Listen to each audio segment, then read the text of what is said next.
नमस्कार, जी न्यूज़ में आपका स्वागत है। आस्था और सनातन के महासंगम महाकुंभ की धरती से मैं हूं आपके साथ शरद अवस्थी। महाकुंभ का पहला अमृत स्नान 13 जनवरी 2025 के दिन होगा। पौष पूर्णिमा को होने वाले इस स्नान की बात करें तो रवि योग की वजह से यह संयोग बहुत ज़्यादा शुभ बन रहा है। ज्योतिष मानते हैं कि इस दिन कुछ भी करते हैं वो बहुत शुभ होता है। यानी महाकुंभ में जो कुछ हो रहा था बहुत शुभ हो रहा था, लेकिन अचानक चीन के वायरस का खतरा महाकुंभ पर मंडराने लगा। हिंदुस्तान में भी HMPV वायरस के कुछ केसेस मिल चुके हैं और इसके बाद कहा जा रहा है कि महाकुंभ 2025 में भी इसका खतरा आ सकता है। लेकिन अगर महाकुंभ 2025 तक ये वायरस पहुंचता है तो इससे निपटने के क्या इंतजाम किए गए हैं, जी न्यूज़ ने आपके लिए एक स्पेशल रिपोर्ट तैयार की है। वायरस का नाम सुनते ही कोविड काल की डरावनी यादें ताज़ा हो गई। शहरों का संपूर्ण लॉकडाउन, दुकानों के शटर डाउन, दफ्तरों पर ताले, घरों की बालकनी तक कैद इंसान, अस्पतालों में अपनों को खोने का दर्दनाक पल, शमशान घाट में शवों का रेला। हिंदुस्तान ने क्या क्या नहीं झेला। अब एक बार फिर देश में HMPV वायरस के केस आने से हड़कंप मच गया है। 2 साल बाद चीन ने फिर वायरस छोड़ दिया है। कोरोना से भी खतरनाक ह्यूमन मेटा न्यूमो वायरस यानी HMP वायरस ने दस्तक दे दी है। चीन के वुहान से पहले इस वायरस का संक्रमण बेंगलुरु और अहमदाबाद में नवजातों में पाया गया है। इस वायरस की हिंदुस्तान में घुसपैठ बेहद गलत वक्त पर हुई है।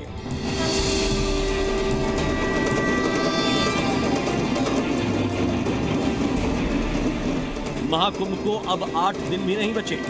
महाकुंभ में भी इस वायरस की एंट्री का खौफ सता रहा है। याद होगा, कोरोना काल में पहला मरीज केरल में मिला और इसके 15 दिन के अंदर ही पूरे देश में वायरस का कोहराम मच गया।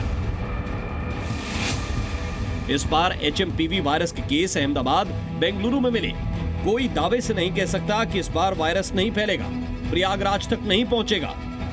जो HMPV वायरस है उसके केसेस बेंगलोर में और गुजरात में मिल चुके हैं और इस समय बेंगलोर की बात करें या गुजरात की बात करें, वहां से भी बड़ी संख्या में तीर्थयात्री महाकुंभ 2025 में आने की तैयारी कर रहे हैं और आने की संभावना भी पूरी है। ऐसे में क्या वायरस का संक्रमण यहाँ भी पहुँचेगा, तैयारी क्या है, उसके बारे में आपको बता रहे हैं। इस अस्पताल को आप देख रहे हैं, इस 100 बेड का अस्पताल है। यहाँ पर एक ICU भी बनाया गया है, जहाँ पर अगर कोई बहुत अधिक समस्या होती है, कोई सीवियर पेशेंट आता है तो उसको यहाँ पर भर्ती कर दिया जाएगा। इसके अलावा बात करें तो यहाँ पर खास आइसोलेशन की व्यवस्था भी की गई है। कुछ अलग जगह बनाई गई हैं, 10 और 20 बेड के ऐसे हॉस्पिटल यहाँ पे बनाए गए। महाकुंभ में वायरस की एंट्री का खौफ सताने लगा है। साधु संत सन्यासियों की मांग है कि सरकार तुरंत एक्शन ले और चीन से आने वाले तमाम नागरिकों और फ्लाइट्स पर देश में एंट्री पर पूर्ण पाबंदी लगे।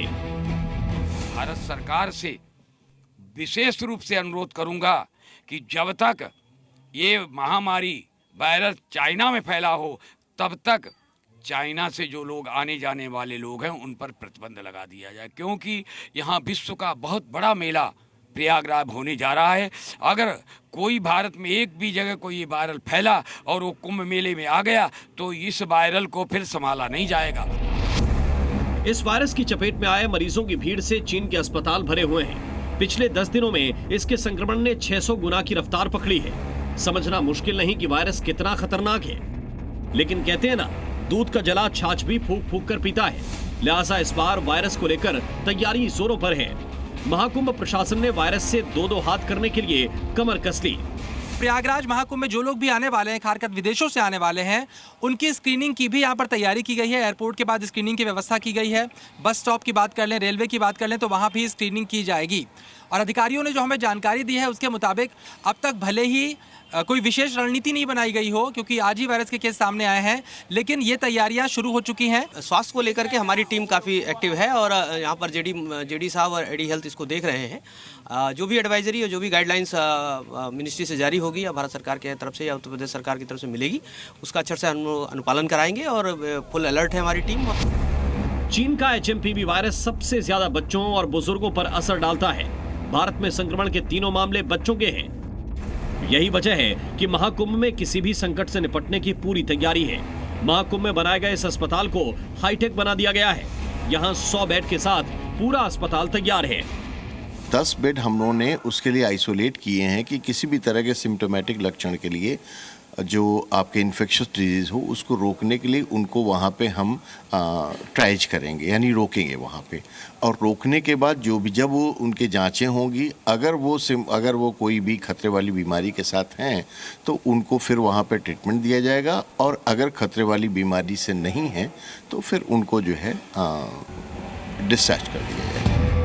यानी इस बार जिनपिंग के वायरस से निपटने की तैयारी जोरदार है। सनातनियों के सबसे बड़े पर्व पर वायरस का ग्रहण लग नहीं सकेगा। 40 करोड़ श्रद्धालु पूरी आस्था से गंगा में डुबकी लगाएंगे। निश्चित रूप से सरकार इस पर उचित कदम उठाएगी और उठा भी रही होगी। लगातार सरकार स्क्रीनिंग भी कर रही होगी, और मुझे लगता है सरकार जो भी निर्णय लेगी वो निश्चित रूप से इसे पूरे भारत के लिए, कुंभ मेले के लिए, सबके लिए आवश्यक होगा। उसी आधार पर सरकारें हमारी निर्णय लेगी। अस्पताल तैयार हैं, डॉक्टर मुस्तैद हैं, एयरपोर्ट पर निगरानी की जा रही है, एसओपी जारी कर दी गई है, विदेशियों का टेस्ट होगा। यानी जिनपिंग के वायरस को पनपने ना देने की फुल प्रूफ तैयारी हो चुकी है। तो तैयार हो जाइए और दिव्य भव्य महाकुंभ आपका इंतजार कर रहा है। शरद अवस्थी, जी मीडिया, महाकुंभ क्षेत्र। महाकुंभ के ठीक पहले मुख्यमंत्री योगी आदित्यनाथ ने प्रयागराज के रसूलाबाद घाट का नाम बदलकर शहीद चंद्रशेखर आजाद घाट कर दिया। मुख्यमंत्री योगी आदित्यनाथ के इस फैसले की अब काफी चर्चा हो रही है कि महाकुंभ से ठीक पहले एक मशहूर घाट के मुस्लिम नाम को क्यों बदला गया। क्या है इसकी इनसाइड स्टोरी और प्रयागराज के मुसलमान इसके बारे में क्या सोच रहे हैं, देखिए स्पेशल रिपोर्ट।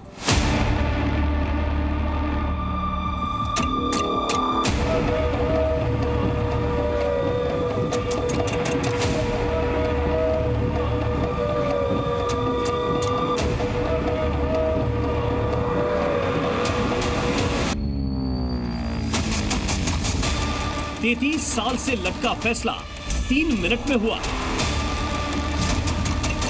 रसूलाबाद घाट का नाम आजाद हो गया। योगी की पड़ी नजर और झट हुआ फैसला। सच संवरकर तैयार हुए इस घाट को कुछ दिनों पहले तक रसूलाबाद घाट के नाम से जाना जाता था, लेकिन मुख्यमंत्री योगी आदित्यनाथ ने कई दशकों से रुका हुआ फैसला कुछ मिनट में बदल दिया। मुख्यमंत्री योगी आदित्यनाथ ने 33 साल से रुका हुआ फैसला सिर्फ 3 मिनट में कर दिया।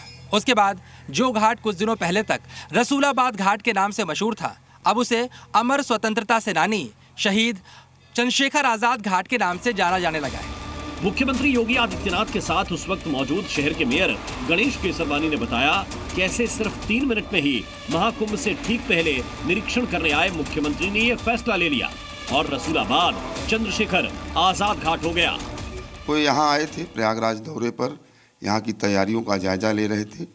तो जो नया गंगा रिवर फ्रंट रोड बनी है उसी पर से गुजर रहे थे, और चर्चा के दौरान ये आया कि अमर शहीद चंद्रशेखर आज़ाद जी की बात चली। तो उन्होंने पूछा कि हाँ, पर उनका बलिदान हुआ था, उनकी अंत्येष्टि कहाँ हुई थी।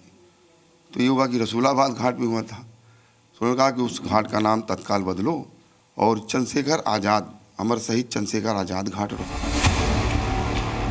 प्रयागराज में महाकुंभ के लिए 100 से ज्यादा घाट बनाए गए हैं, लेकिन अगर प्राचीन घाटों की बात की जाए तो सरस्वती घाट, अरेल घाट, काली घाट, दशाश्वमेध घाट जैसे प्राचीन घाट मशहूर हैं। मेयर गणेश केसरवानी ने बताया कि इन सभी नाम के बीच रसूलाबाद घाट का नाम मुख्यमंत्री को भी खटक रहा था। सांस्कृतिक चेतना के केंद्र हैं, वो मंदिर हो, मठ हो, घाट हो, वो सब अपने सनातन के नामों पर है। तो कहीं ना कहीं एक घाट केवल ये ऐसा था जिसको लेकर के स्वाभाविक है। तो उस घाट की पृष्ठभूमि जब सामने आई तो तुरंत उसको बदला गया।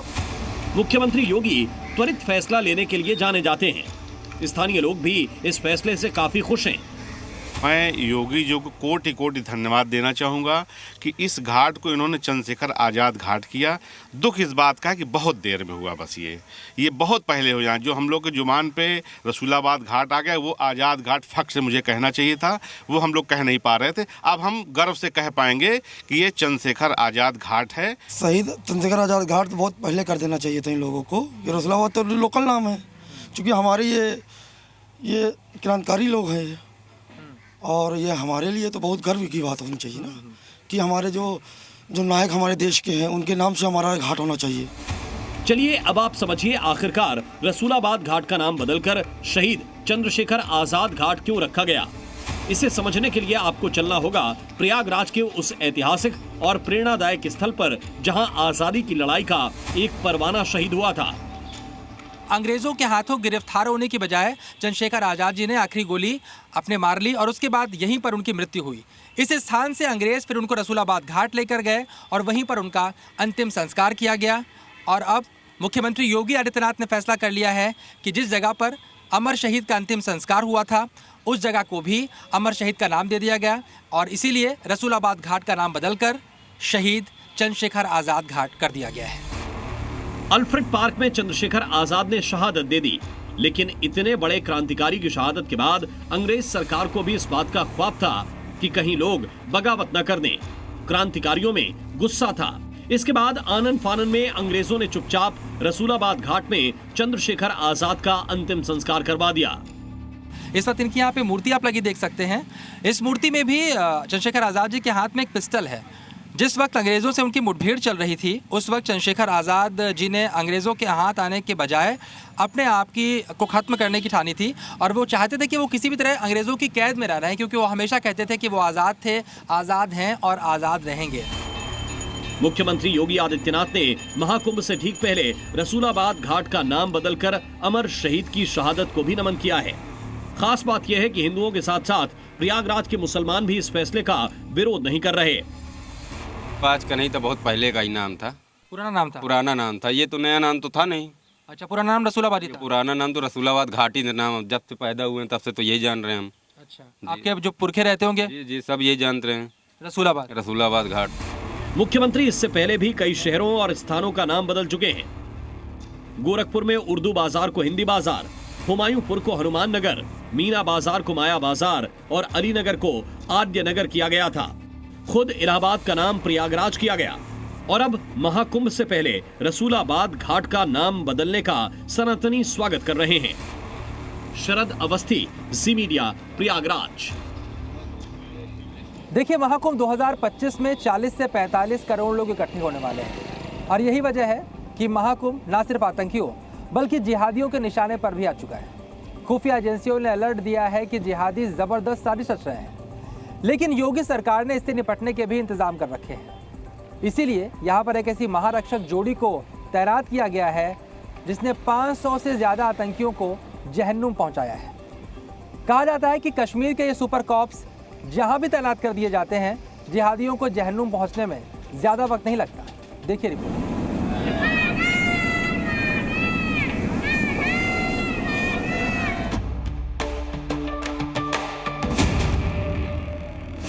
सौ आतंकियों का काल, नक्सलियों की मुसीबत विकराल। ये AK-47 से करते हैं वार।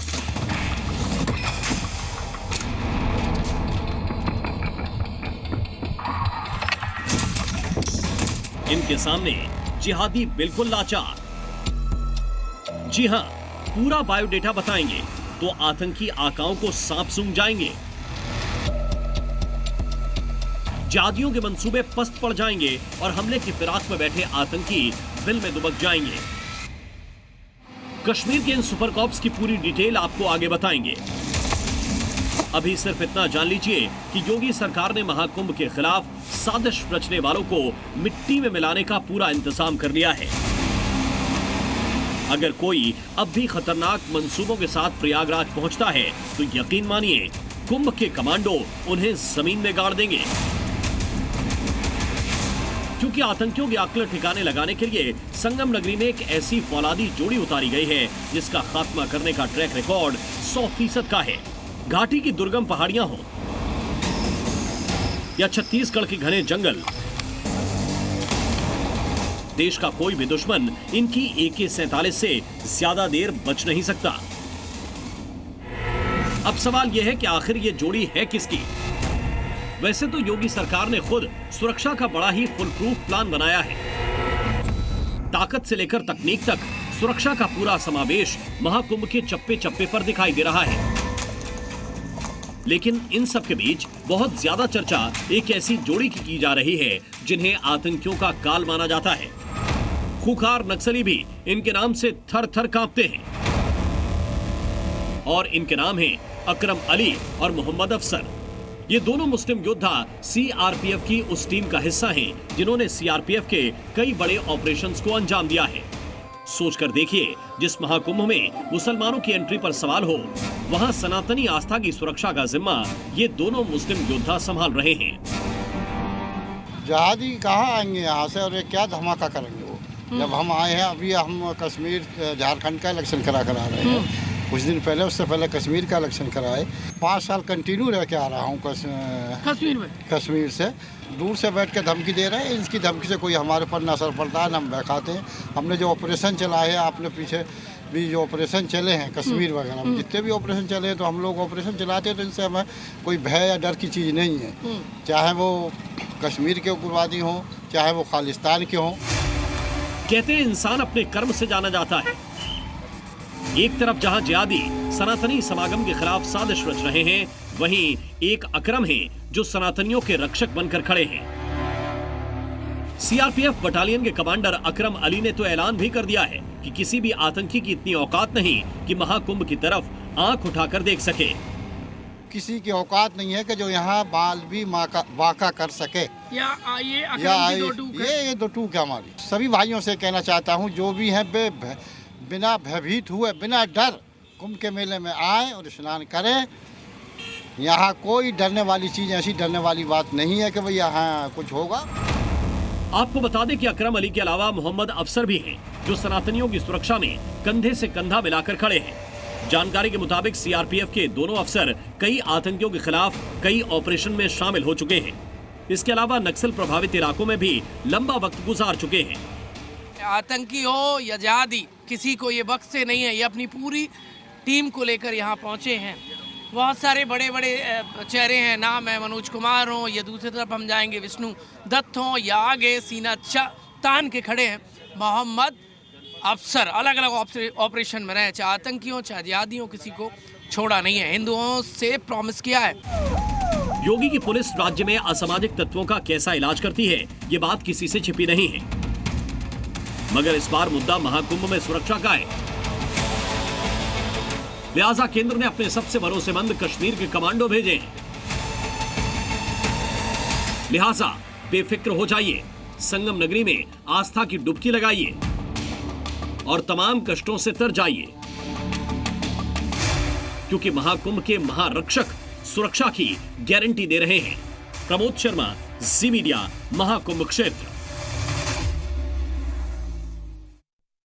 आस्था के महाकुंभ की शुरुआत होने वाली है और महाकुंभ में सबसे विशेष होते हैं अखाड़े। लगातार महाकुंभ क्षेत्र में अखाड़ों के पहुंचने का सिलसिला जारी है और आज भी आनंद अखाड़े ने महाकुंभ क्षेत्र में छावनी प्रवेश किया और इसी के साथ साथ इस अखाड़े की सनातनी सेना भी अपने शिविर की सुरक्षा में जुट गई है।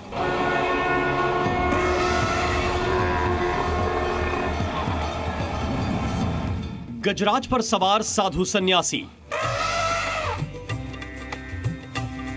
हाथ में गदा लेकर शंखनाद करते संत, घोड़ों के साथ निकली अखाड़े की पेशवाई। यह आस्था के सबसे बड़े पर्व का अद्भुत अलंकृत रंग है। यह महाकुंभ में पहुंचा आनंद अखाड़े का वो लाव लश्कर है जिसने ढोल नगाड़ों के साथ महाकुंभ परिसर में एंट्री की। हाथियों और घोड़ों पर बैठकर जब नागा, साधु और महंत पहुंचे तो अखाड़े की पेशवाई की दिव्यता और भव्यता के दर्शन हुए। ये कहा जा सकता है कि भव्य तरीके से ये पूरा छावनी प्रवेश किया जा रहा है। ये तस्वीरें जो हैं वो तस्वीरें मन को प्रसन्न करने वाली तस्वीरें हैं, क्योंकि अगर हम बात करें तो आज 7वें अखाड़े का प्रवेश हो रहा है। ऐसे में आप तस्वीरें देख सकते हैं कि प्रवेश के वक्त तमाम जो हाथी पर तमाम जो बाबा जो है विराजमान है, इसके साथ साथ अश्वों पर बाबा विराजमान है, पूरी फौज जो है वो चल रही है। इसके साथ साथ ढोल नगाड़े जो हैं वो आपको सुनाई देंगे। अलग अलग रथों पर तमाम जो महामंडलेश्वर हैं वो जो है बैठे हुए हैं। तो ये तस्वीरें जो हैं ये तस्वीरें छावनी प्रवेश की हैं और आनंद अखाड़ा आज छावनी प्रवेश कर रहा है। आनंद अखाड़े के सैकड़ों साधु संत, महंत, महामंडलेश्वर और आचार्य इस महापर्व का हिस्सा बनने के लिए पहुंचे। पेशवाई के दौरान आगे आगे धर्म ध्वजा दिखी तो पीछे पीछे अखाड़ों का लाभ लश्कर नजर आया। इस अखाड़े की अगुवाई महामंडलेश्वर बालकानंद गिरी कर रहे हैं, जिनके साथ करीब 1000 साधु सन्यासी महाकुंभ के महापर्व में शामिल हो रहे हैं।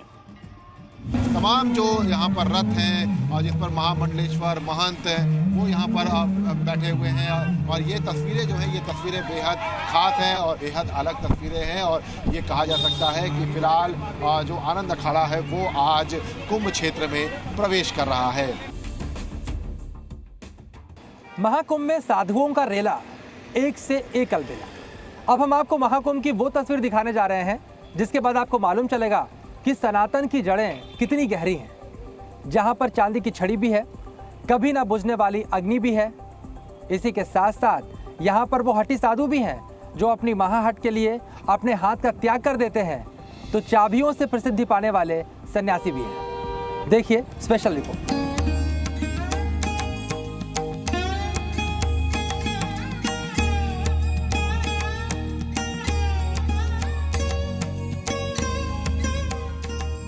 चाबी वाले बाबा खोलते हैं किस्मत का दरवाजा।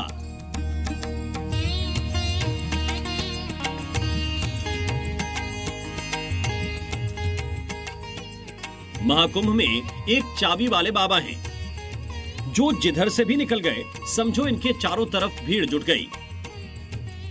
वजह है इनकी गाड़ी पर लटकी अनगिनत चाबियां, जिनके जरिए बाबा किसी की भी तकदीर खोलने का दावा करते हैं, वो भी गजब अंदाज में। तो मैं तो ढेर कर दूं, जगह दो, जगह दो, जगह दूंगा, ऐसा जगह दूंगा फिर कोई सो ना पाए।